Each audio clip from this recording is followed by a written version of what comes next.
talk about analytics. Oh, dude, you know I love to. Yep. Let's talk about all these fucking Kinder eggs. Oh, dude, People are gonna want to know. So Tyler showed up with all these Kinder eggs because his grandpa was is in the Kinder dynasty, and it's a long family secret that he's had for a while about how to make these. He was arguing forever that you have to open them vertically. He's like, no, you got to do it this way because they have a toy in the other side, which I didn't know about. I think that's really cool. Apparently, this is why you can buy them in the U.S. now. They were banned for a number number of years. they had to separate it so it's not like a Wonder Ball where kids are gonna choke and die on whatever stickers inside. That's fucking bullshit. I remember when it just used to be a chocolate egg that you'd bite into it and the candy was inside. This is ridiculous. This is nonsense. It's what? It's nonsense. Yeah, it is. It's the opposite of sensical. Yeah. Yeah. But now we get a toy in the side, and I don't know, what's this? What's the new one? I think I got the robot. Hang on, I Oh. think I got the robot. Oh, shit. It might be Oh, really yeah, you cool got the now. robot. I think I got the robot. Okay. So I'd say the best part about them is that the toy does not come dude. pre-assembled. It is assembly required. It's pretty cool. Some assembly. Is that the best part? I mean, if you're a parent, yeah. Unless the Yeah, kid because is then you dumb got to and doesn't know occupy how the to little do it. squirts for at least 5 minutes. Is it though, or is it going to frustrate them in 30 seconds, and then it's your job to assemble it as the parent? Well, yeah. Okay. It Then you depends have on whether or not you have stupid kids. Yeah, I don't know. I Well, always and like that's making the shit. thing with the old style Kinder Egg. The stupid kids would already be dead. Oh, That was the winnowing factor. Yeah, I gotta agree there. Yep. Welcome to Anime FMK, where we talk about magic eggs from Germany with toys inside. We'll be back with more toy talk. I don't know. Someday. See, the Kinder eggs were the real reason you teach your kids CPR. That's relevant. That was relevant. Yep. Everything's relevant to someone. What's relevant to us this week? I've been sick as a dog this week. You've been dead. Are you okay? I got my fucking cough drops Yeah. right here on lock, ready to go. I should have put the tape on there. Cough drop brand cough drops, but I didn't. Oh, you should have. Yeah, Yeah. we're not. Oh, I should have put egg. Oh yeah, Just egg. egg brand egg. Yeah. Actually, are we kinda- not allowed to have brand stuff on here? Is that a... Oh, we're totally allowed, but we're No, we're not giving it allowed. away for free. We're marketing sluts if we true. give people their marketing fix without making them pay for it. We can't be cheap. Yeah. Okay, here. Until otherwise specified, don't buy Kinder eggs and don't buy any cough drops. Yeah, cough drops are Ow. they're a scam by Big Pharma, trying to make you think you're sick. Chemtrails. Unless Big Pharma wants to start giving us some of that Big Pharma moolah, in which case... Big formula. Yeah. In which case, cough drops are the best. If you have a cough, if you don't have a cough, you want to prevent that cough, get cough drops. See, That's what I mean. If I'm just continuously eating cough drops, I will never cough in my entire life. Correct? Exactly. It's just like, when I was a kid, I ate the Flintstones vitamins. I ate a whole canister at a go, so I had my whole 3 months worth of Flintstones vitamins just done. Is that why you look so good? Yeah, exactly. That's Yeah. also why there's a stain on the carpet of my childhood home that's rainbow colored. Turns out you're not supposed to eat a whole canister of Flintstones vitamins all at Then once. they shouldn't make them so good. It's true. They make them too tasty. I think that's the big problem here. Yep. Things are too good. Things are too good. We watched some good stuff this week. Did we? Maybe. I don't know. We're going to find out. I also watched After the Rain again this week. Oh, yeah? Yeah, another 3 episodes. They were 3 really good episodes. I've Yeah. been coming in every week the past 2 weeks hey guys, I've been watching this show. I don't know how the fuck to feel about it. I wish somebody else here had watched it so I could, but they haven't. Okay, I will watch After the Rain. I will make that my goal to watch every episode of After the Rain, and then we'll talk about it the next time we all sit down together because But- I or maybe we'll even do a bento bite about it. Yeah, that'd be fun. Yeah, do because, that. Yeah. because After the Rain is the kind of anime that I want, the one that takes difficult and weird and uncomfortable subjects and then does it well, unlike 95% of anime, which takes a super duper uncomfortable subject and then either tries to make a bunch of really uncomfortable jokes about it or plays it ugly Or straight. just Yeah. steers straight into it. Yeah. But these, I watched episodes 7, 8, and 9 this week, Uh-huh. and as of right now, by the time this goes up on YouTube, the show will probably be done. I think it's coming up close to the ending. I have no idea how it's going to end, but as of episode 9, it's yeah, I feel pretty good about recommending this show. Gave me that thrill of recognition at one point. because the the older manager guy and his teenage object of infatuation, they decide that they're friends. And it has this hilarious opening that's like this ultra bubbly, cheery, I'm just a normal 17-year-old high school girl. I'm the manager of this restaurant. We're friends. They don't want to be friends. They want to fuck, though. That's the subtext there. Yeah. But boy, if I can't relate to that awkward, like, we really want to fuck, but boy, we know this is inappropriate, so we're going to try so hard to be friends. Yeah, it was real cute. I'm really digging on this show, surprisingly. That's cool. Yeah. Well, I watched the Pop Team Epic finale. It was still itself. I have not been following it, but I will watch the rest of Pop Team Epic. I think it's gotten better. I think it did have like a dip, but there have been some really good bits. The song in particular for the finale, who was composed and written by the actual author, was really good. Fucking Aoi Shoto shows up, and it's like, what the hell am I watching? Yeah, I've seen that scene. that was good. Yep. I also read the latest chapter of Berserk, which just came out, like the good version just came out yesterday. So I read it this morning, and I realized the Berserk fandom is so fucking fractured. I have nobody to talk to about it. Because the reason why I would prefer to wait until there's a Tonkabon's worth out, which Yeah. happens like every 3-4 years, and that's fine. I will wait. But I can't do that because my Twitter feed is popping off about what's happening. And Did you hear about me? It's like, no.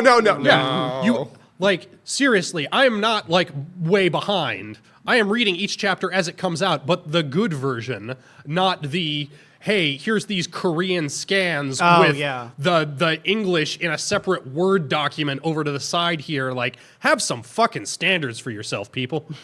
But everybody else is on that shit from Jump and then posting spoilers all up in my Twitter feed. And it makes me mad. I don't think that's in Jump. I'm just saying.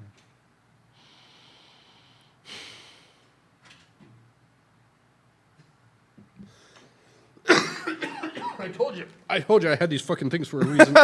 You're killing him. I'm sorry, I'll stop actualing him to death. No, it's the fact that I'm that I am literally talking for an extended period for the first time in 5 days. Oh, yeah, that'll do it too. Yeah, he basically had to seclude himself for the last several days. I felt so bad. Yeah. What was it? Saturday that you hit me up like, hey, you want to play some Overwatch? And this was after like 3 straight days of, hey, do you feel well enough to go to the gym? No. Hey, we were going to watch The Good Place together? Season 2. Yeah. And I'm like, no, I can't even. And then finally, like, Overwatch? Yes. Okay, you finally hit upon the level of social interaction that I can handle. And even then, you were oddly quiet. I was super subdued because, like, I tried to make it clear that I wasn't trying to be rude, but I'm still like, yeah, I'm sorry, dude. Because you were streaming, I was not streaming, and I'm like, yeah, I'm not going to be like popping off with the quips today. I'll play Mercy and heal your fucking Roadhog. And heal my Roadhog you did. Yep. But hey, what are we talking about today? Today we're talking about all kinds of bullshit, obviously, because we only got 3 episodes of anime on our list. Hey, by the way, if you're brand new to the show, we watch 10 anime and then we cut them when they're bad. So now we're down to 3 that are at least ostensibly pretty good. And the first of those 3 that we're here to talk about is the finale, episode 24 of Ancient Magus Bride. Chise and Kartophilus fight, and a bunch of magic bullshit happens. There's a giant wave of insects, and Elias goes thorny all over London and cuts Ash and I in half, which doesn't seem to take. And Ruth can apparently breathe fire now, so there's that. Kartophilus shanks Chise real bad. That doesn't seem to last long either. But Chise sings a lullaby, and he goes to sleep. The piece of Kartophilus inside Chise explains that he and the dragon's curse now cancel each other out, so she'll have something like a normal lifespan. Kartophilus is asleep at the bottom of a well, and Elias says that he won't be back for a couple of decades at least. Chise and Elias have a wedding. The end. Pretty much. I have no idea how to feel about this. You want my honest opinion? Like, I actually like the stuff with Kartophilus and Chise. What a devastating, dark, but also really interesting route to go down of her basically being like, no, now it's my problem, but it's also her solution. It's interesting. And by putting Joseph to sleep, he no longer has to suffer. Yeah. Or at least momentarily. I thought that was actually a really interesting way to do it. Now you'll never have to suffer because you'll be in eternal sleep. Well, not eternal sleep. Elias says he's coming back in a couple of decades. And see if you interpreted this the same way. There's a line where Chisei says to Elias, hey, I want you to, like, bind us together somehow. It's like, blink and you miss it, basically. Mm-hmm. And then later Elias says, yeah, he'll be back up in a couple of decades. Does he wake up when Chisei dies? When she's not around to maintain that sleep spell anymore? Is that what that couple of decades is? That might be. That was what I got. I hadn't inferred that, but I could see that. We see him all like stirring and talking to Ash and I, though. Yeah. He's just kind of staying there of his own accord, it seems. I mean, this seems like, from his perspective, about as good a solution as he can hope for. Like, he wants to fucking die, but short of that, at least he'll have a comfortable couple of decades. Yeah. Yeah. I like the fact that she goes down and refills his water every once in a while. Yeah. Also, I don't know, I kind of liked it. Also, speaking of Ash and I, yeah, of course he's being a total bother, but I love the scene where they like, no, you go away for now, which is basically cutting off his head. That was such a cool looking scene. Yeah. Yeah. I don't know. I still don't know who he is or what he wants. He's a non-entity as a character. I don't know what the point of him was. Yeah, I gotta agree. So I'm not sure if this was the end of the manga. This might have been the end of the manga proper. We'll have to check in with our fans because I did not go snooping around for that because I was scared. I guess there were no spoilers I could have found, but I have no idea whether or not this was the end of the manga or not. So I hope it's not, because like the one takeaway I have from this is that in the best fashion, I think this was the manga advertisement I was worried for. But I'm kind of okay with that. I think we got the biggest sense of closure and finality I think it could have done with every thread it had. I don't know how. Honestly, once we were like 2 episodes away from the ending, like, okay. This felt like the kind of ending that you get when they're not sure if they're getting another season. Exactly, Like, yeah. it's enough of a closure that if this is the end, it feels like an ending, but with enough loose threads left over that they could totally pick it back up in a couple of years if circumstances and allow. if that's the case, I'll totally jump back in. So like that's kind of what I'm hoping for, because I don't think I got the payoff I really wanted. I have to say a lot of it felt very subdued. It was a very personal story on everybody's behalf, and I mean that's something that I wanted. Don't get me wrong. I like the idea that it all comes down to these characters, their struggles, and it's no big flashy ending. There's no big battle. Like there's something similar to that with the Ashenai and Joseph, but I mean, it feels super rushed and perfunctory though. Like I don't know, it's a climax. Here's a bunch of insects. Deal with that. I mean, her like nearly killing herself to get close to Joseph alongside Ruth was cool. I thought that was like, oh like wow, she lured him in and then used Ruth. I was like, that's really neat. But yeah, obviously that wound wasn't gonna take. Yeah. Unless it was a Chisei dies at the end, but that's obviously not where they were going with it. Chisei dying at the end would have been the worst. I was ready for it, but I think I might have liked it better than what we got. I might have too. That would have. I mean, on one hand, that would have been pretty, Would have had some kind of weight and consequence and finality to something. But that would have sucked in terms of the story because you spend all of this time with her getting over her problems just for her to die. Yeah, no, that's bad storytelling. You don't have this big lead up of her finally embracing herself and then overcoming these problems just for her to die at the end for who? Joseph and Cartophilus? I mean, yeah, that would have put an end to him, and obviously he was a problem, but Yeah. like, yeah, I would have been very unsatisfied. I'd be holding up a knife right at the beginning of this if they pulled that crap, because honestly, it would have been brave, but at the same time, really stupid. Yeah, it would have been pretty stupid. This episode was pretty stupid. I guess the thing is, I would rather take a direction of, I'm so lukewarm about this that I would have rather had something bad or something incredible. I don't think we were ever going to get something incredible with the time they had. Something bad would have ruined the show for me. Nah. This doesn't ruin anything for me. It's just okay. It fizzled out at the end. I mean, it still had those last couple of episodes. Still had like really interesting moments, like some really cool stuff with Chisei's memories, with Kartopoulos' memory. Like the memories of Joseph and Kartopoulos were very good.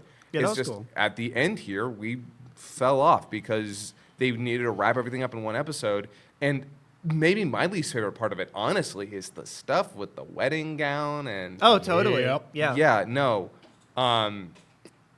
It felt like not fan service, but they were trying to rush into something that they'd been building up to. It felt like they decided how they wanted the story of these two to end and then rushed to that point. Yeah, I can tell they had this ending in mind, which is good. Like, I like that. But I think along the way, I was invested in things that were going this way, and it wanted me to come back here. And I was like, no, we can do all this cool shit and then get there. Instead, it was like we're going this way. Yep. I don't know. I just looked it up. The manga's still ongoing. The latest chapter just has Kartopoulos and Chisei arguing about something. Is this after London or in London? I am not caught up. Okay. Well, who Chisei knows? has some big weird arm. That's all I know. Okay, so that's so in this London. Is, yeah, okay. Yeah. This is still in London. Okay. Then this might have been an anime-only ending, which makes me feel better in a way. I hope so. I really, as I said, in terms of manga advertisement ending, that's what this did for me. I do want to check out the manga now. I'll probably read the whole fucking thing. You and me too, both, brother. Like, it seems really cool. I don't know if it means anything, but the last panel is Chisei going, "That's why I have to destroy you." Was that in the anime? Okay, yeah. Yeah. That was like halfway through this episode. Yeah. Okay, cool. So that'll be interesting. Maybe the manga will go in a different direction. I just hope they don't, like, rush that marriage scene, though. You remember how Elias tried to murder a child? It would be nice if they dealt with that, not with the characters in chibi mode, like barely even addressing it. That would be nice. Yeah, although, again, we had the conversation last week about the kind of creature and being that. Like here's and yeah, you did make that point, and a lot of people on the Discord made that point. You're all wrong, because this only works as a metaphor for human issues, and guess what? When something that's not human kills a human, you know what we do to it? We fucking destroy it. When a dog kills a child, it doesn't matter if that dog's somebody's pet. We put that dog down, and people saying like, hey, but Elias didn't, he doesn't have this moral compass that humans do. He doesn't understand. Fuck you, he doesn't. He kept it a secret from Chisei. He knew exactly how wrong it was, or else why did he keep it a secret? No, I agree with your reading there. Like, the purpose of this is to serve human metaphor, and if you can't draw that parallel, why the fuck is it there? Yeah, I'm never going to try to fuck a bone daddy. Yeah, like, and that is the thing. It is really the level of people who really want to get invested into the mindset of this world and completely escape. Whereas I think you and I like pulling it into, what does that mean for me? Yeah, if it has no applicability to human experience, then it's worthless as a story. Yeah, I think that, and some people disagree. They go for the escapism they're shit. wrong. Yeah, and I agree. Okay, I feel like Scott's been itching to respond. Well, no, it's that's an interesting interpretation of how stories read. Personally, for me, one of the reasons I have trouble with high fantasy, is I'm often separated. I've talked about this before. yeah. I'm separated from the actual, like, there's a disconnect for me. If I can't make a metaphor or a parallel to something, then it's difficult for me to get into. When I see this sort of character, though, there are a couple of different steps that I have to take to understand Elias as the character as he's being represented, is that he is both this incredibly powerful and ancient creature, but he is a child. And in that regard, the reason that children can do egregious things and we don't put them down or forsake them is because that we know that as children they can learn and they can get better. And as for Elias, he's always been painted as this flawed child, a imperfect creature. So for him, we've seen that he can improve on things, but we also saw that his concept of the value of human life, he's never had an infatuation like this before. as with Chisei, she is now the most important thing in his life. He has felt what loneliness and jealousy feels like. Something he's never felt. He's been overcome with those emotions, and in that, he decided that to save the person that I love most, I will sacrifice this person that makes me feel these terrible things.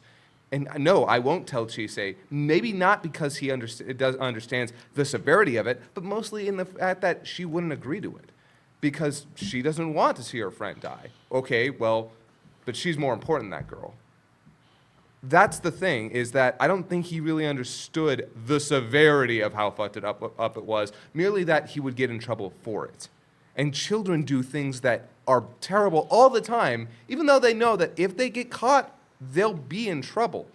It's just you're dealing with a creature that is far beyond the scope of a normal child. Yeah, remember when you were in 3rd grade and tried to murder your best As friend? I said, you're dealing... Yeah, but... Like here's the thing. I love stories about kids trying to murder other kids. They're called horror stories. But that's sort of the thing. and those murderous kids aren't the romantic lead. Yeah.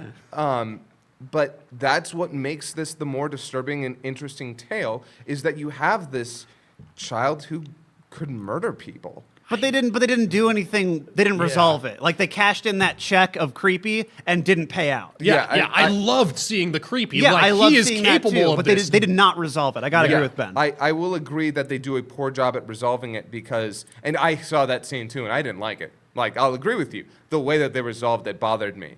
And it felt like they needed to spend a significant amount of time on wrapping that up. Yeah. But they don't. And I'm totally with you, like, they handled that poorly. It's just not a deal breaker for me because from the very beginning, I always understood that Elias was dangerous not because of the things that he can do, but the reasons that he'll do them. Yeah, like the plot on paper is not a deal breaker for me. The way that they handled it kind of is, because this is a show that they knew how many episodes they had to tell this story in. It has such a leisurely pace at times. Mm-hmm. They could have made room to give this the weight that it deserved, and they chose not to. Which, again, leads me to believe that we're going to see something different in the manga. I hope so. I think that there is a way to tell this same broad stroke story in a better way. Yeah, I think so too. And that's in that regard, it does not ruin the show for me. Like, the show is still a wonderful experience, even if it ends up being an advertisement for the ongoing manga. But I will say that this finale may be one of the most unsatisfying finales that we've had so far. I don't know if I'd go that far. I think it was fine. I wasn't over. I think I was whelmed.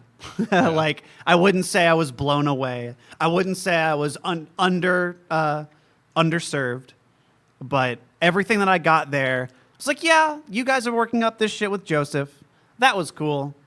I like the resolution. I like the exchange between the two when they're going like, you think you have this, like, it's fine because you tried to kill yourself, and now, like, the world owes you this thing. I like that whole exchange between them. That was actually pretty good. That's, like, what I really like the show for. But insofar as resolving the things that it started with, not really. Yeah. But it was still okay.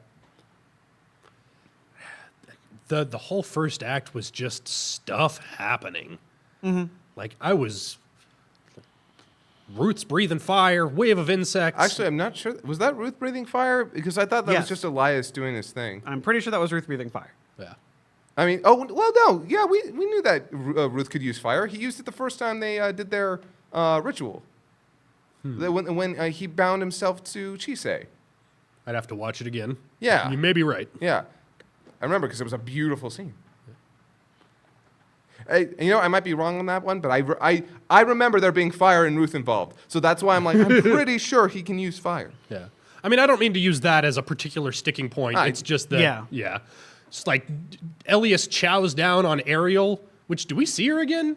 Was that? Wait, he chowed down on Ariel? Yeah, because he eats her.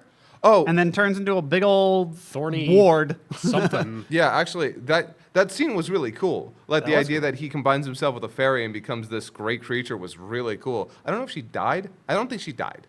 I'm assuming she's somewhere. And that's the thing. It glosses over so many things like that. But Yeah. Ruth has Stella on his back in the middle of that nonsense. Ruth in human form has her like piggyback. Why? Why is she there? What is even happening? It is so muddled.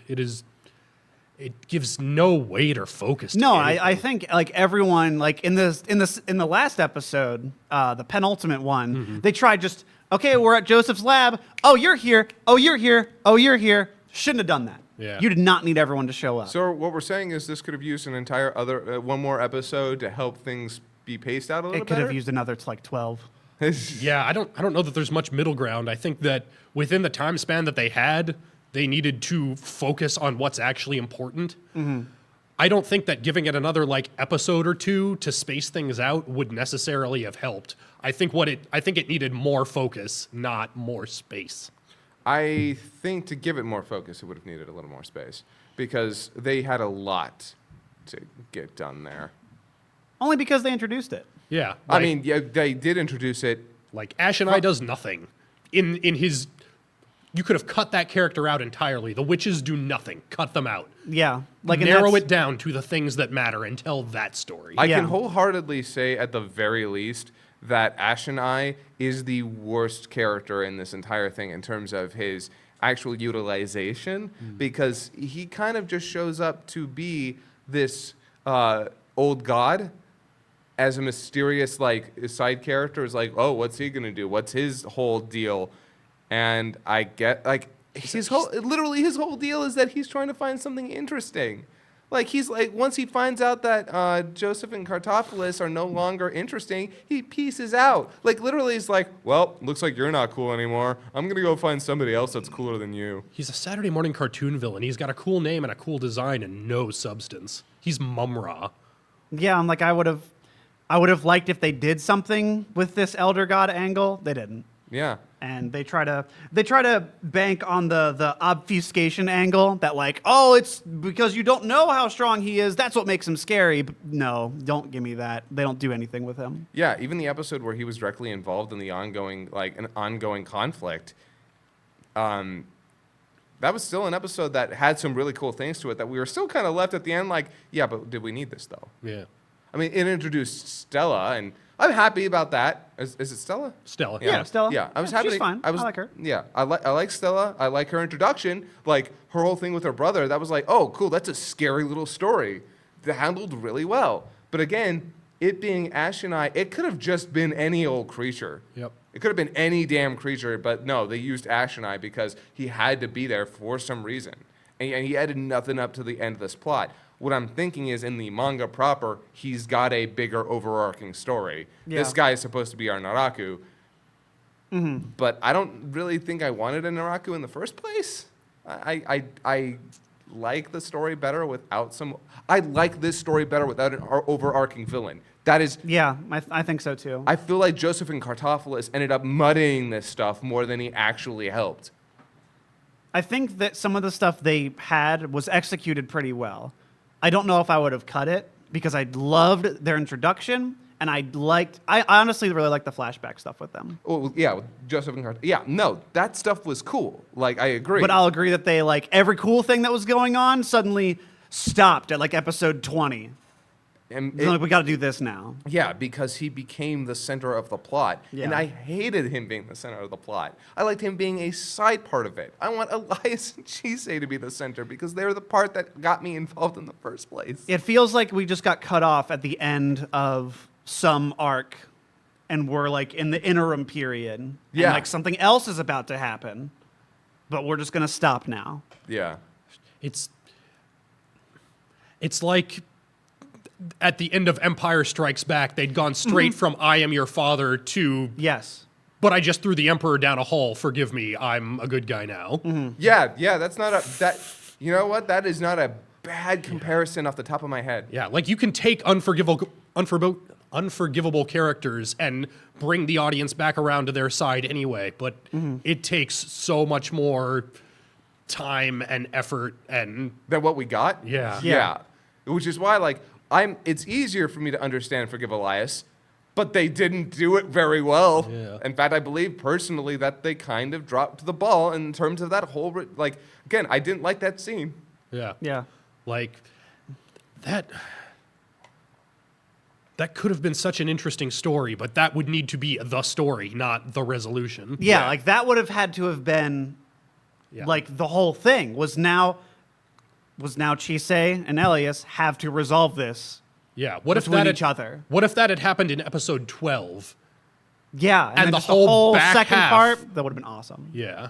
Yeah, I agree. But yeah, they needed a lot of time that was not given to it to really resolve that satisfactorily. I mean- I think I'm willing to give it a bit more though, because, and not just from goodwill, but just because I did still really enjoy the setting and the story it's going with. I still thought there was a lot of elements on this that still really work in a level that I haven't seen in a lot of other places. Well, want to hold up some cards? Start us off, Kieran. Sure. It might not have nailed the landing. It might have even fallen on its face. But the whole journey here and everything that has built up to this point, I feel like is enough for me to understand the misgivings of the nature of the anime medium and the fact that deadlines exist and just shit has to get cranked out for a schedule sometimes. It sucks, but I understand that. I'm willing to give it that. Not so forgiving in some other circumstances. If the manga ends here as well, that's not great. Would I not recommend the whole show? No, I'd still say check it out. But I don't know. This is with the hope that the manga keeps going, but I'm still okay with what we got. If I were grading this one episode, this would be a knife. But we're at the end. Yeah. I can't, in all good consciousness, give this a knife. Because quite frankly, the show is remarkable. It does beautiful, amazing, moving things. It has a complex, difficult story with amazing characters. Like, its world building and its environments, its music, everything comes together to make this magical little show. I don't like this ending. I don't hate it, but I think I might actively dislike it. Not because it's overall, like, really bad, but because it just drops a lot of the balls that I had been juggling so well up until this point. Really, it's the last stretch where they just realized, or where I think the mangaka had to start giving them ideas about, oh yeah, this is the plan this is the plan I have, this is where I'm going, because she didn't I'm pretty sure that by the time the anime caught up with the manga, she might have had like a chapter or two finished and inked, and that was like maybe 4 episodes ago. Yeah. So the last stretch, as he said, I understand how these things work. I understand this medium. I think to the layman, to the person who may not know all about good storytelling, a person who's just here to be entertained, they might still find this completely serviceable. They might still enjoy this. But oh my God, I don't mean to like say that we're all that much smarter than the average person. But looking at this from a writer's perspective, like, yeah, there are some drop balls. And from a very analytical point of view, this was problematic. But I love this show. I married the show last season, and I'm still going to hold this up proudly as a show that you definitely should watch. Just be prepared for kind of a sucky ending. Yeah. We've talked a fair amount about, as of a last episode where it's not like we're cutting this off of the watch list, what does a fuck or a kill really mean? And it's really, like, I've been pretty harsh on this episode, and I'm really looking forward to eating all that delicious salt in the comments and and on the Discord later. But the question is, like, does this sour me so much on the show that I wouldn't recommend it? That it's just such a bad ending that it's not even worth getting here. And I would still heartily recommend this show for the first 12 episodes. This is bad. And this whole back half of the season, this whole core has been so up and down that I kind of don't think the highs are worth the lows. I think you could watch up through Chisei Goes Phoenix and stop and have a really great experience. And I don't think there's really any reason to put yourself through the lows of this show because you're not getting anything that wasn't already done better in the first half. So, yeah, I'm not happy about it, but I'm knifing this episode, and that's sort of like a retroactive knife for some of the stuff Like I'm trying to think back over the past like 10 or so episodes and thinking, what were the really good ones? The Christmas episode was really good. You could go watch that. Like you could watch the first 12 episodes and then watch that as like a kind of nice denouement. I'd have a hard time thinking of any other like real highlight, like must see.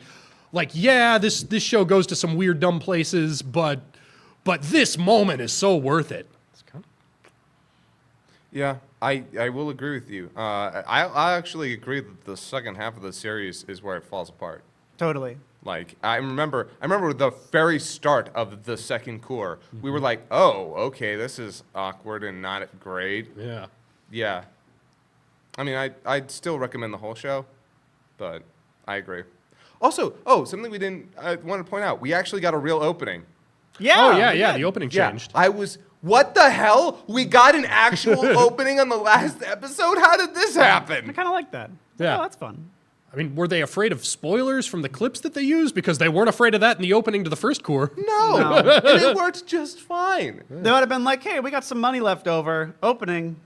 Yeah, I feel like that's what happened. I feel like the response to this opening was so poor that they were like, you know what? We'll make an actual opening on the last episode. The fuck? And it's a good looking opening. It is. It looks I was really good. actually way more satisfied. The song still kind of sucks, but Yeah, I mean, it was better than the weird clip show we'd gotten before this. Yep.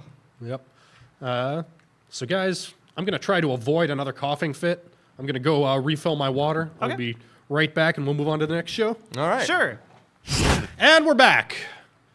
We're back at a place further than the universe. Oh, Yeah, It's episode... it's a nice place to be.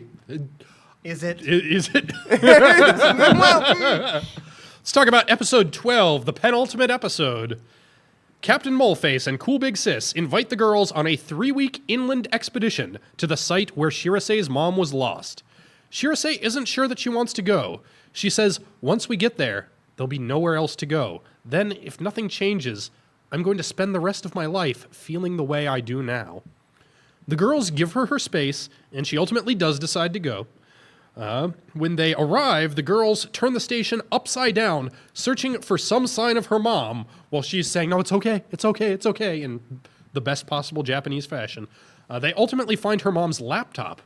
When Shirase logs in, her mom's email client connects to the server and updates for the first time in 3 years, filling the inbox with hundreds and hundreds of unread emails from Shirase. Wrecked! Yep. Yeah. Destroyed! I was bawling like a little baby, man. My I couldn't God. handle that. Why would you end the episode on? Because I was talking to Kieran earlier in the other room about Hellsing Ultimate Abridged 8 and how people have said, wow, so that was the end of Hellsing, huh? Oh, I know where you're going. It's Yeah. like, guys, we ended on a cliffhanger. No, it's not the end, but I'm so happy that it, hit people enough, like it felt dramatic enough that it felt like an ending to them. When this was done, my girlfriend turned to me and said, was that the last episode? Boy, what a it could have been. Yeah, would have it been, totally could have been. It would have been a dark, bleak ending, and I'm glad that it's not the ending. Yeah. But yeah, just in terms of dramatic weight, The same thing happened with my friend Gavin and I. Wow, Yeah, really? no, we did our little post, like our little Sunday pregame, and he's like, "So that was the last episode." No, it's not. There's an episode after that. It's like, what? Why? yeah. Well, Yeah. part of it probably too is that the end credits are not the normal like, hey, happy cheery crayon drawings. It was Yeah. yeah, like somber music, credits scrolling over this Arctic or Antarctic. I guess it's not technically a sunset, but the sun as low as it gets. Yeah. And yeah. Oh man.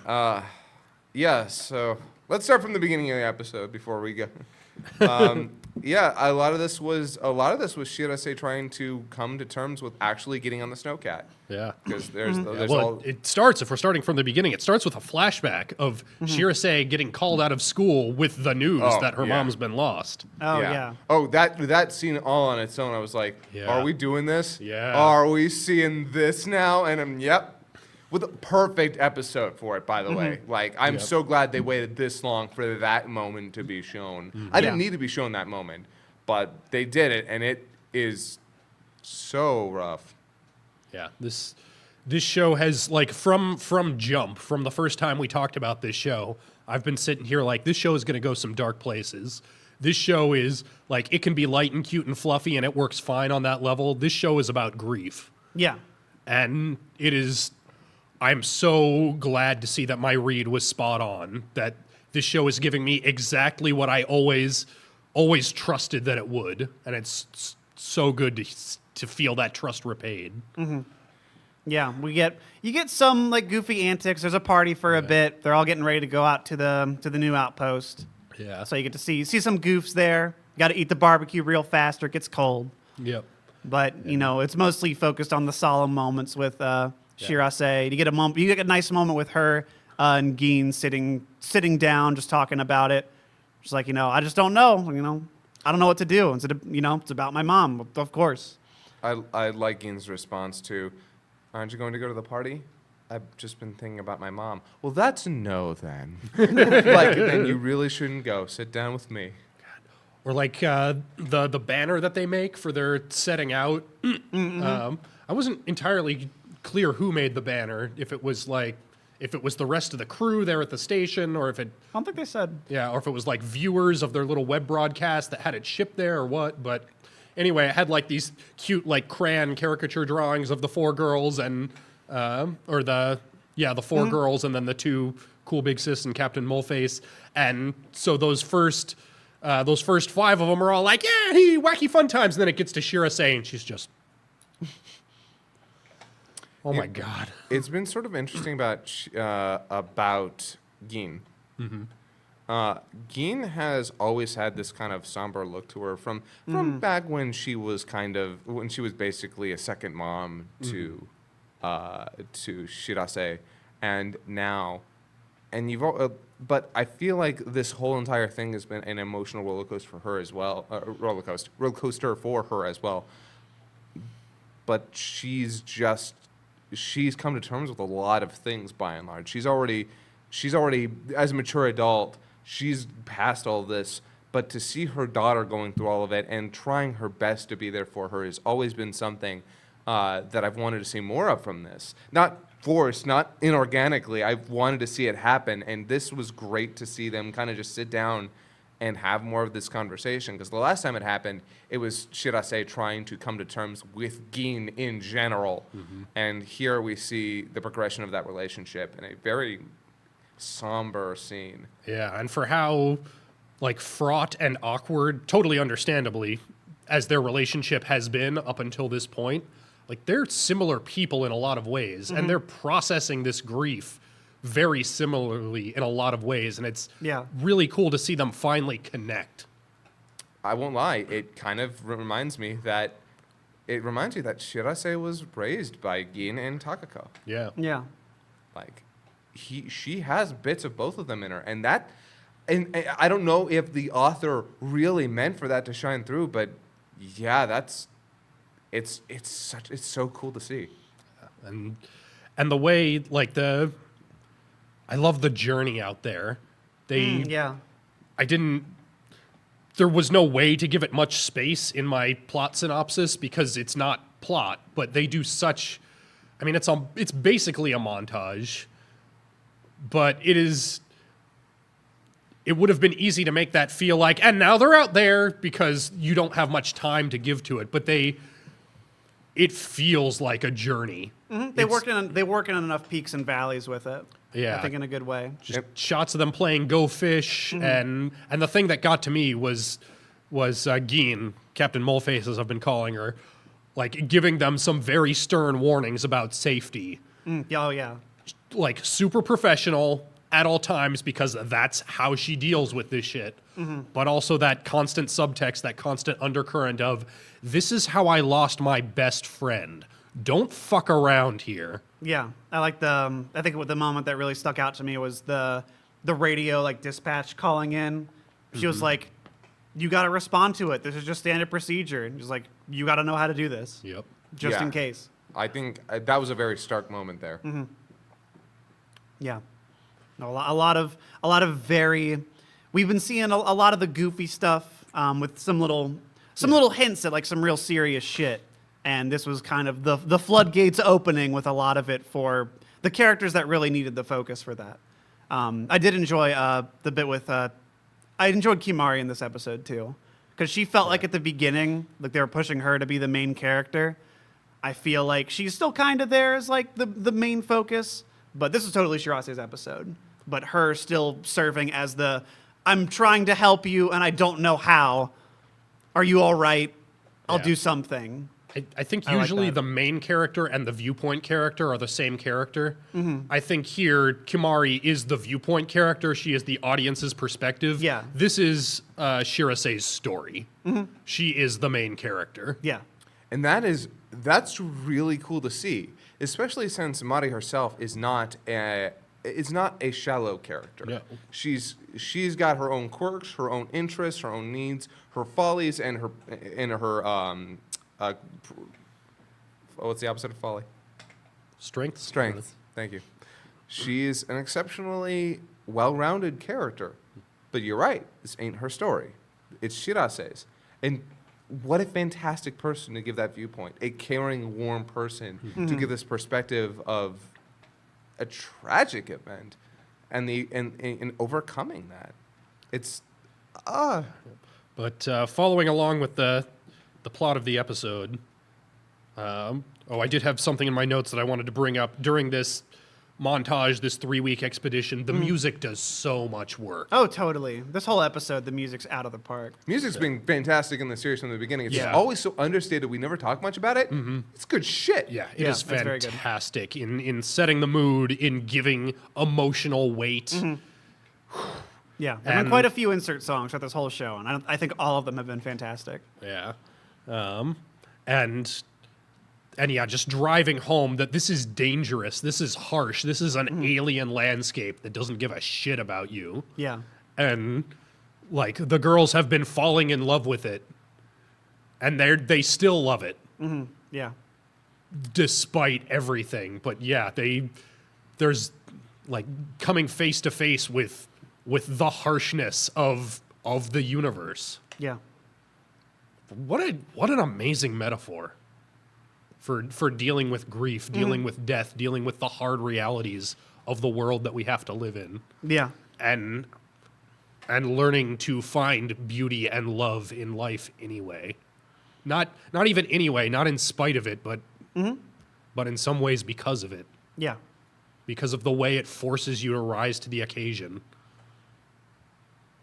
But anyway, so they continue on, and this sequence is ended with this basically a monologue of a letter that Shirase is writing to her mom Yeah, that's right. about, like, here's where I am now. I'm on this journey, and let me tell you about my friends. And that was beautiful. That was gorgeous. Yep. Like, I think that's the bridge for her from where she's been, just hyper focused on this grief and trauma, to what comes next, to living the rest of her life. Yeah. It was really that note that when she mentions, like, I can't go there because then I'm just going to feel like this forever, because then that'll be the end of it. And then I'm just going to have to accept that there isn't any, like, thing afterward. Yep. That hit me so hard. But yeah, she's slowly, in some ways, like, all of her friends are trying to support her, but she has to know that herself, that her friends are what is that bridge to her feeling different. Yeah. Yeah, and you talk about last episode, we talked about having to have a read on a person for stuff like when Shirase goes off on Genki-chan's old track friends. Yeah. Like, once again, the 3 other girls, their read is spot on. Like, this is not the time for us to get involved, to push. She knows what she has to do. Yeah. She will come to that realization by herself. Trust her to figure it out in her own time, and she does. Yep. And then they get there. And again, their read is spot on. We got to find it. We don't know what it is yet, but whatever you came here to find, we're going to help you find it. Yeah. Yeah, because they've always been very proactive friends to each other. And in this moment, they know that the most important thing to Shirase, no matter what she says, no matter what she tells them, is, no, we know you're not going to be okay unless you find something. You need some kind of closure. Any little thing will do. It doesn't matter if it's a notebook, if it's a pencil, something that belonged to her so that you can take it back. Yep. And the fact that they find the laptop was, like, at first, I didn't even notice it was a laptop. I thought it was a picture frame. Yeah, Yeah. same. But then as she was handing it over, I'm like, that's a laptop. Yeah, because the reason why you can mistake it as a picture frame is because it has on the back of the laptop a little picture of Shirase and her mom together, little chibi Shirase. But it seemed weird to me from jump because it's like if this was the thing, it's just this teeny tiny little square in the middle. It's like Yeah. that is a giant frame for a tiny picture. Yeah. Oh shit. Before we get into the emotional stuff, was there anything significant with the password? Because I'm not sure I caught it. I was looking at the numbers to see if there was anything there, but each of the number buttons that she was hitting also had Japanese characters. That's what I was trying to pick up too. Yeah. It's like she hits 1, which also has I think "ne" on it. She was like, okay, well, like "ne ne" something something. Like I tried to see like maybe it's a It sing. might have had to do with their birthdays. But it might, I think, because she tries her first try at the password, and then it doesn't work. And for a hot second, I'm like, oh my god, she's not going to be able to get in. How fucking tragic would that be? Oh man. Yeah. Just like with this, like, no, there's something in here. I don't even know what it is, but I need to find it and I can't. But thankfully, they didn't belabor that. They totally Yeah. could have, and it would have been like feeling that frustration with her would have been. Oh god, that would have been. It would have awful. been brutal, but. I don't think this series wanted to go quite that far. Yeah, but anyway, she gets it on the second try, but it cuts to a significantly cuts to a shot of that picture again. My girlfriend's theory was, oh, is that Shirase's name? Is that the password? I kind of hope it's something a little more No, interesting I than didn't. that. I didn't see that. That wasn't the character she was hitting. I can say that. Okay. Yeah, I'm curious. Anybody out there who can read Japanese, let us know in the comments what that password was, if it was anything significant. I sort of feel like it had to be. With the extra cut, I feel like it was, but Yeah.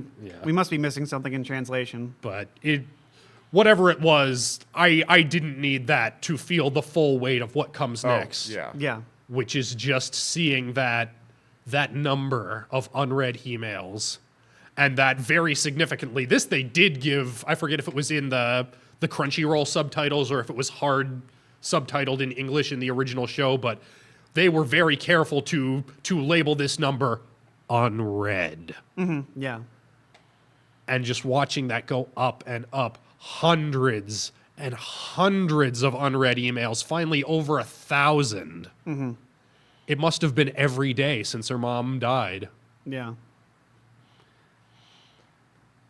And just knowing, seeing this incontrovertible physical proof in front of her, she always knew that she wasn't going to literally find her mom like, hey, I'm here. Yeah. Thanks for coming to get me. But just seeing that nobody was reading these. Yeah. These were the only place these messages were ever going was this frozen laptop so that I could come and find them. This is the reality that I live in now. The Not- one without my mother in it. Not a single one read. Yep. She never made it back there. Yeah. And it's every single way that you read how that turned out just adds another layer of heartbreak to the scene. We all knew that there was no way that she was going to be alive. We all knew that whatever closure she got was going to come with tears. But this was so hard. Like, it was amazing, beautiful, gut-wrenching scene where she and I like the fact that you only hear her crying. You cut outside and you can see all of her friends crying as well, but you only hear Shirase's voice. And that was. I love this actress, by the way. Just gotta Yeah, put it she's out great. there. She's Her range is incredible. she's spectacular, and she sells that scene. I just was heartbroken the whole way through, and that's the end of the episode. As she just cries there, she just watches the number goes up, and as it sinks in with every 100 and 100 and 100. Nah, dude, my girlfriend and I were just bawling. There's nothing else could do. Yeah. No, I like I said, I always trusted that this was exactly the sort of thing that the show was aiming to explore. There was no way I could have known that they could do it this well. Yeah, just the way it was framed and everything. Yeah, and I always thought they would do it well, but this is like, What a wonderful, imaginative, and heartbreaking way to do it. Set it all up with the emails that she's been sending for the entire show. I could not have told you that was how it was going to come back. It was real good. It was real good. so I talked about in Ancient Magus Bride how, sometimes the way an ending, and this isn't the ending yet, but how they can kind of retroactively color what comes before and make it worth getting there or not. Yeah. This show, it's always been strong, but it's been up and down. Like, some episodes have just been pure light and fluff, and there have been one or two that it's like, yeah, I don't regret spending 22 minutes on this, but there's other stuff that I've gotten more out of. It's been worth every minute of this journey to get to this point.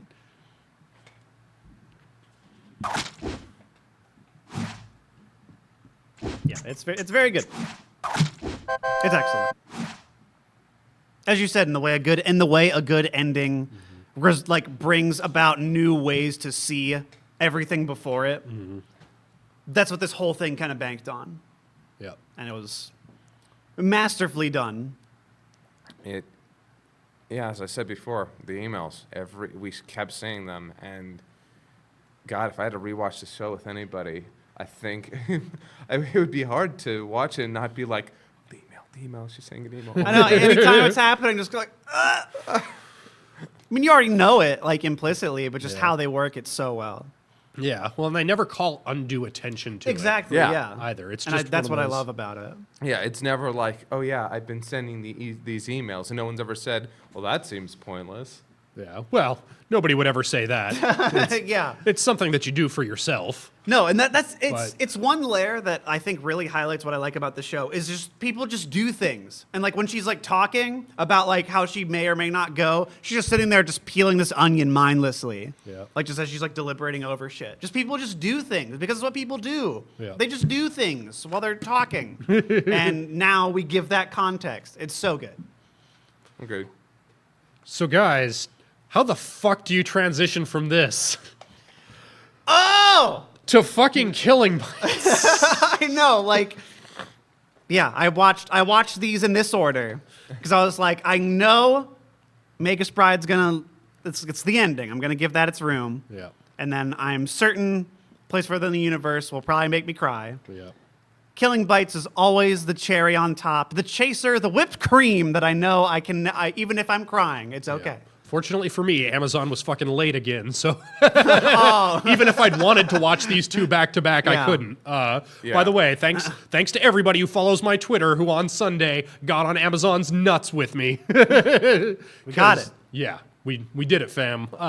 We don't have to sit here like, hopefully maybe it'll be officially up by Wednesday, derp. Yeah. Yeah, but Amazon, get your shit together, please. Great. Well, I don't know. Maybe all 10 of us that are watching Killing Bites are at most cross. Yes, most cross. Killing Bites, episode 11. Again, penultimate episode.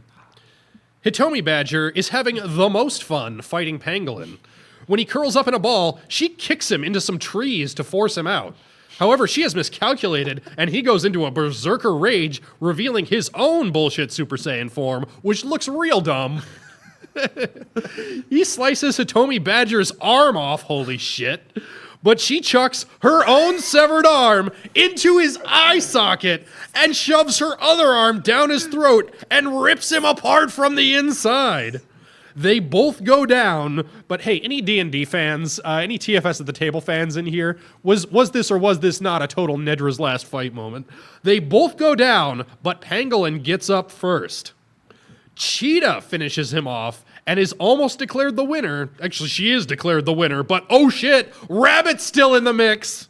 Rabbit flees from Cheetah, trips over a stone, and accidentally kicks her in the head, knocking her out. Rabbit is now declared the winner. But the Kingpin knocks out the power on the ship and sends in a squad of chameleon boys to kill the cameramen and the remaining Therianthropes to cover up his clan's defeat. Fuck you, cliffhanger. There's one more episode. It's not over. Killing bites, sharpest fangs. I love this show. It's so every 2 minutes, this episode was just bam, bam. Yep. It's just nonstop. Shit going nuts. By the way, chameleon kids, there was a female chameleon there. Ooh. With boobs, which that makes sense. Did not That's notice good. that, but I was reeling. I was like 3 scenes behind in my notes, like, oh my God, what's happening? Okay, so can I just point out that when it happened, this is the standout part of this episode to me because I very rarely laugh at the shows that we watch. Every once in a while it gets a real laugh out of me, but very rarely. When Rabbit trips and kicks Cheetah in the jaw, I wasn't laughing there. So I was like,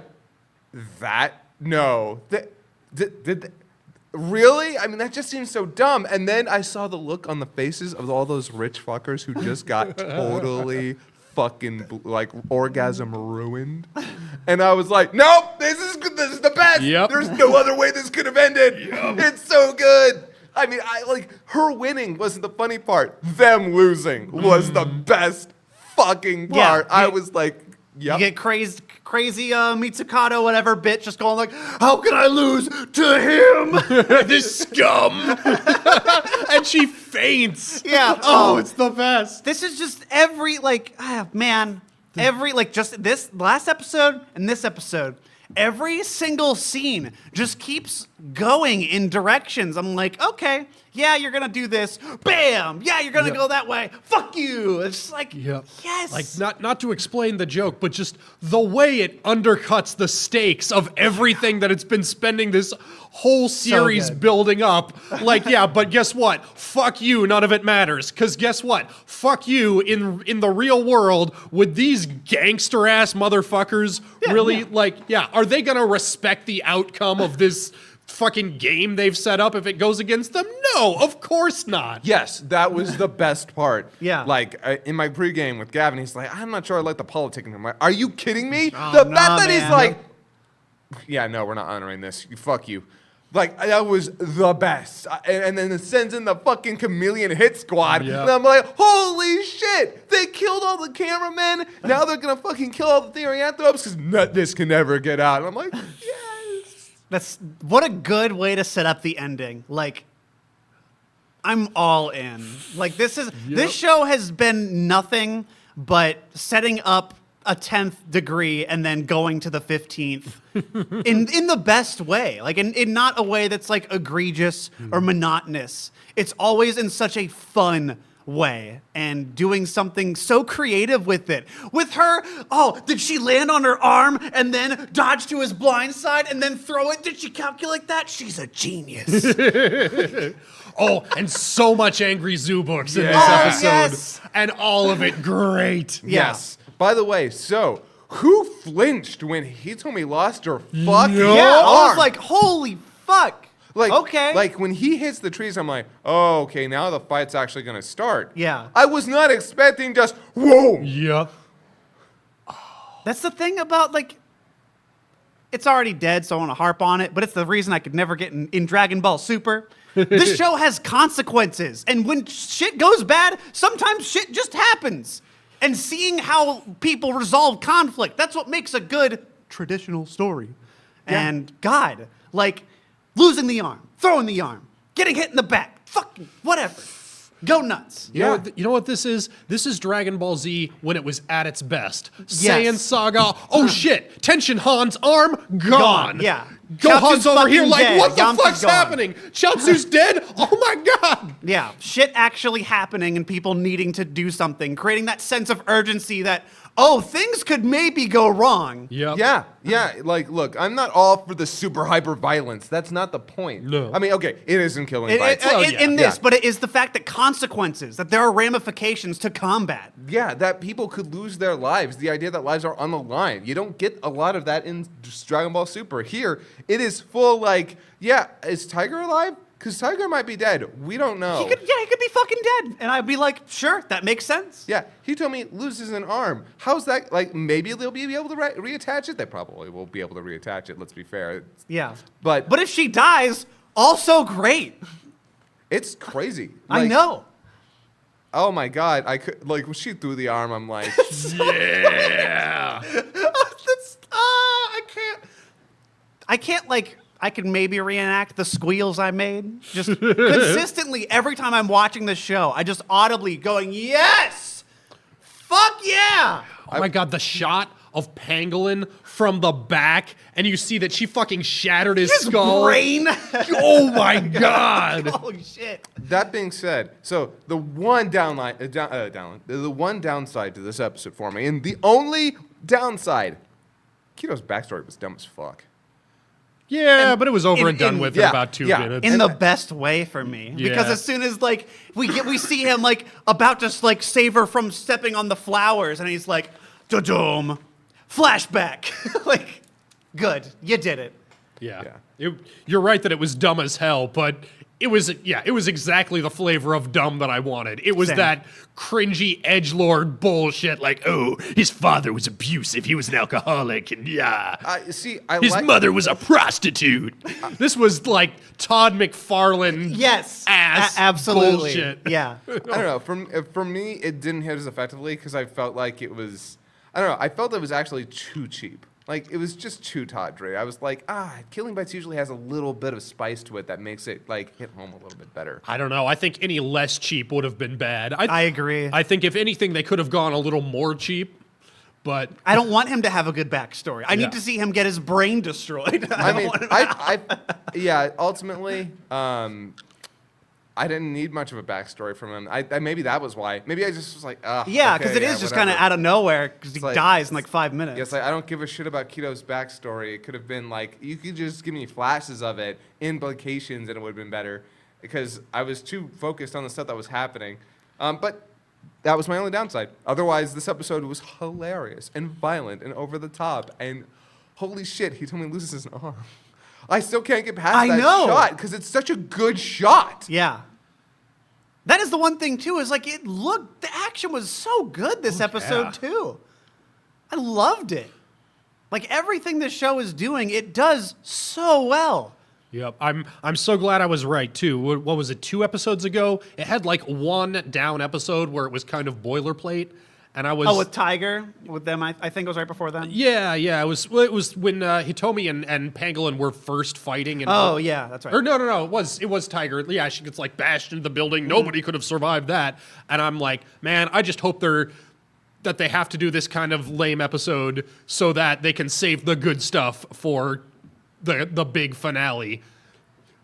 Yes, They got they did it. patented goods, certified fresh, right here. I am wondering how they're gonna, like, because now it's weird. Because how is the next episode gonna pan out? I don't I care. don't know, and I don't care. Yeah. Because I have so much faith in this that it will be incredible, It could whatever it is. It could end on a cliffhanger. Whatever. It could end on a tune in for season 2, coming probably never. Yeah. It could. It doesn't matter. That's like, I guess that's like the weird benefit for how this show is portraying itself, is that it really, for me, can do anything, Yeah. and I will be okay with it because it knows exactly what it has its identity rock solid. It could blow up the earth. Yeah, the Earth could in fact explode, and I would be fine with it. And Shido's in a little astronaut outfit going, time for space werewolves. And I'm fine. Killing Bites 2 on the moon.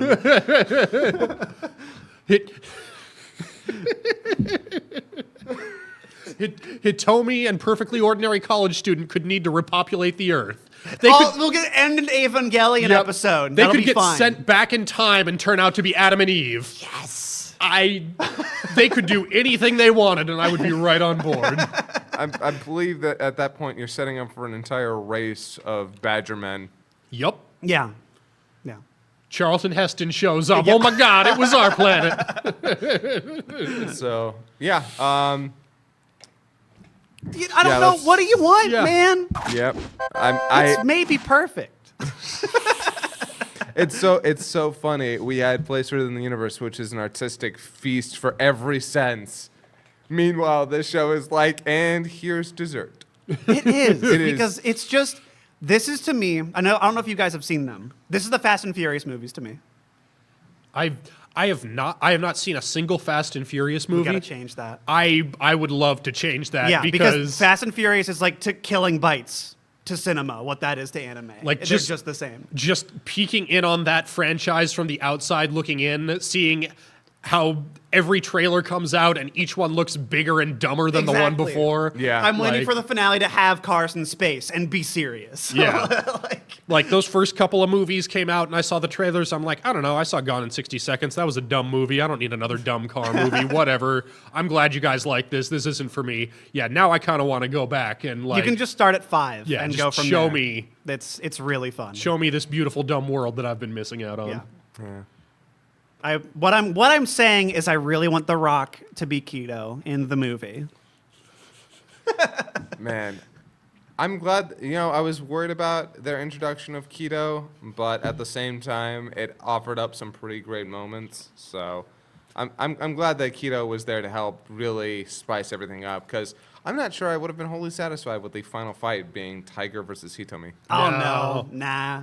Yeah, No, no. they needed this nth degree threat, and he was well being set up for that. I really do hope that Tiger survives so he and Lion can be kitty boyfriends together. Oh yeah, that'd be good. They deserve it. I'm sure he's gonna show up like, oh, I'm still alive. Oh, let's kill everyone. Oh, Ah! dude. What if fucking Lion shows up like he got on a boat to get there and he's like, Oh no, yeah, I'm we're getting doing you out this of here. together. Yeah, that'd be good. Oh man. That'd be good. Like if I hope the show gets a second season. I hope it does too. That would be like there are so many weird dumb threads that they could explore that they have not. Like I said not a couple of episodes ago, this doesn't need a second season. They've done like in and out, get what you want out of it. No, now I'm totally the reverse. Like, yeah, I want to see Lion and Tiger. I want to see them fuck. I want to see what Cheeto's big dumb secret plan is. I know, we're probably going to see something in this Yeah. episode. He's Yeah, going to like- have some secret weapon, like, oh, you thought cutting her arm off, that only makes her stronger. Yeah. Like, what? Here's her robot arm. Yeah, I like, it's want. gonna be so I funny. need to know what Shido's doing. Shido's Yeah. doing some shady No, he's going to have shit. something. Yeah. I need to see Shido's shady shit. Yep, and there is just not enough room in 22 minutes for them to do everything I would want them to do in a finale. Yeah, I bet there's another 13 episodes in here if I they hope. get Even if there isn't. yeah even if what there we've isn't that's gotten- fine. What we've gotten is, dare I say, maybe perfect. I can't think of a single bad thing. It is like there was that one kind of blah episode, Yeah. and even that the worst that it was just kind of boilerplate. Yeah. This is so far. We've got 2 more episodes. We've got the finale of this, and a place further than the universe. Right? Like at the But, opposite ends of yeah. the spectrum. But this is the most consistent Yeah. this season. Every episode, give me more of this hot garbage, please. Yep. and again, as we're coming to a close, as we've stated many times, this is garbage. This is total Yes. hot garbage from beginning to end. But it is the right kind of hot garbage, the one I think needs to exist It's in this pulp. world. It's like Yep. it is pulp fiction stuff. Yup. It's so good. Because at no point does it try to do anything that it just cannot. Yeah. It does everything that it wants to do, at the very least adequately, and at its best moments, like what's a term for fuck yeah inducing? Hype. Hype. Love the show, you guys. Yeah, I do too. Like I always end my sessions watching this because I know I'll walk away with a smile, and it has yet to disappoint. It really does. Yep. I have full faith that this final episode will be insane. I kind hope- of do hope the world blows up now. I hope it's crazy as fuck. I hope that entire boat blows Yeah, just up blows with up. everyone but Shido Yeah. in a fucking submarine. Yeah, Shido with the announcer, probably. Announcer girl will probably be there. Yeah, no, holding the announcer by the waist as he's driving the submarine. Like, yeah, we're out of here. Yeah. I don't know what else to say. Right. If you aren't watching it and have Amazon Prime, It's almost about to end. This is something you could binge, but I've kind of enjoyed seeing it week to week because I feel like it's just that dose I like. Yeah. Yeah, I could see this. Yeah, I'll binge, like, not necessarily one episode a week. You could probably do, like, 2 or 3 of those in Yeah. a sitting, and that'd be fine. I bet you dicks to dollars that if this were the 90s OVA that we were talking about, they would have been about 45 minutes long, and they would have started it at the Destroy Royale, and they would have given you flashbacks throughout it. Oh, yeah. Yeah, Mhm. and it would have been awesome, and like holy shit, that was great. And then we'd have gotten nothing after it. Yeah. I'm glad we got this as a 13-episode series from beginning to end to watch the full build-up of all this hot bullshit, because goddamn. From scene 1 of everybody trying to get on this girl in the back of a truck to now. Oh, yeah. The first scene in this show is he told me about to get gang raped by a bunch of guys, and then her murdering them all off screen. It's great. I love it.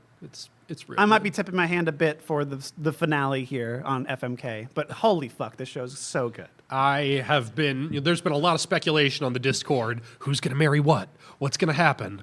I don't know. I really don't. I am in as much suspense as the rest of you. Yeah, I know, because like there's still a place where the universe still has to end. Yep. That's been amazing. People might not remember that I said Devilman still counts for this season. Yeah, I still yeah. fucking Actually, loved Devilman. that's something that we should probably do, like maybe after this recording, is go through our presumptive Fuck Buddy nominees and Oh, start maybe. updating that list. Because Scott and I went over Yeah, that. I know. We forgot that Fuck Buddy counts. Devilman, yeah, Yeah, we really should go back to that. Yeah, we got to put some Devilman nominees on there. Yeah. Thanks, buddy. And by we, I mean, like, let's get real. Kieran, you're Yeah. the one who knows. Yeah, you and me. You and me will go through there and we'll be like, no, Devilman should be here and here and Yeah. here. I mean, I'm not going to be sitting here arguing against you or anything. I just want to make sure that the things that you care about are represented. Yeah. Don't worry, they will be. Okay. So, But, yeah. Speaking of future plans, we should probably discuss that a little bit. Kieran's going to be Oh, yeah, out of I'm going town out of town. a week from today. So we honestly don't know what we're doing. We've discussed a few different scenarios, so stay tuned. There